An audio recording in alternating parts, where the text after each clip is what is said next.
Bonjour Valérie, bonjour à toutes et à tous. Oui, effectivement, 3 jours après la visite interministérielle à la fosse 99 bis de Wany, Patrick Kanner, ministre de la Ville, de la Jeunesse et des Sports, était en déplacement au sein de l'agglomération Lens-Liévin pour acter le projet de renouvellement urbain de certains quartiers de l'agglomération Lens-Liévin.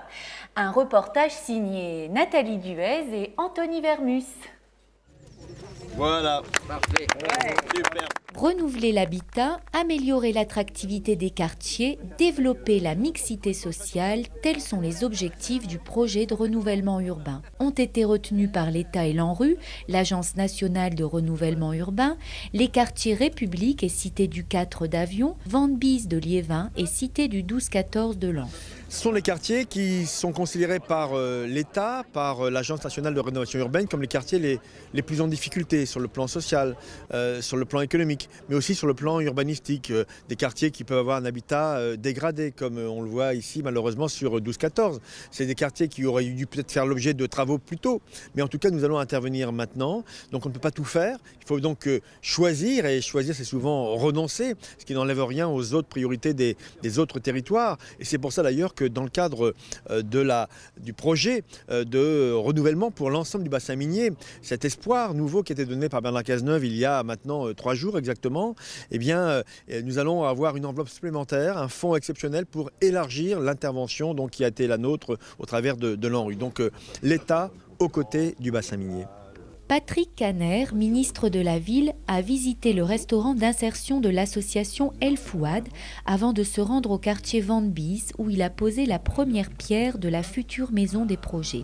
Il a terminé sa visite par le quartier 12-14 de Lens où il a officialisé le lancement du projet par la signature du protocole de préfiguration. Alors on signe le protocole aujourd'hui de préfiguration, donc on lance officiellement, ça y est, l'ANRU, on en a parlé, on a été défendre des dossiers. Aujourd'hui, on concrétise notre projet et on arrive dans la phase un peu plus opérationnelle, sachant que dans ce protocole, on a demandé aussi à pouvoir engager des opérations avant de signer la convention définitive qui, elle, interviendra dans un an et demi, ce qui est un peu le rythme de l'ANRU.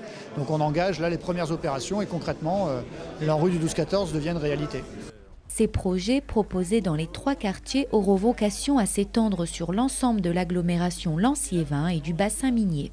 Monsieur le Premier ministre Bernard Cazeneuve a eu des mots très forts et des engagements très forts en direction du bassin minier qui ne touchent pas simplement au renouvellement urbain d'ailleurs, qui touchent aussi à la vie économique, à la santé, à la vie sociale dans ce bassin minier, culturel, sportif, etc. Bref, là ce sont des engagements globaux qui ont été pris par les pouvoirs publics à l'égard du bassin minier. D'ailleurs c'est, je le pense, la première fois il y a un tel engagement aussi global, aussi complet en direction du bassin minier. Mais là, c'est une des formes, puisqu'effectivement, il avait été annoncé à ce titre-là que 150 millions d'euros seraient dégagés au titre de l'ANRU en direction du bassin minier.